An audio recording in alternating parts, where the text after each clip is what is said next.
Welcome to the last breakfast. Please enjoy the video. You start by opening Google Pay and making sure your bank is linked and KYC is complete. This removes permission roadblocks. Once done, sign in with the account that holds the transactions you need and tap the Profile or Bank section. Make sure your app is updated so the statement export feature appears. If you need a specific date range, decide now.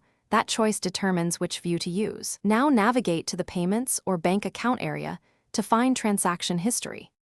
You're in Transaction View. Use the filter or calendar to set the exact start and end dates you decided earlier, so the statement contains only the needed entries. After confirming the range, tap the three-dot menu or the Export/Download button and choose PDF or CSV depending on your purpose. If an export option doesn't appear, make sure you selected the correct linked bank account and cleared any active filters. Once the file type is selected, confirm and wait for the app to generate the file. After the file is generated, download it to your device or send it to your email for safekeeping.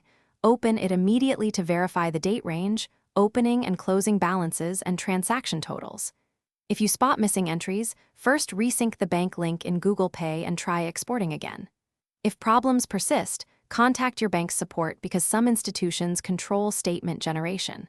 One key troubleshooting tip: clear app cache, relogin, and re-attempt export before escalating to bank support. Thanks for watching. If this was helpful, leave a like and consider subscribing. See you next time.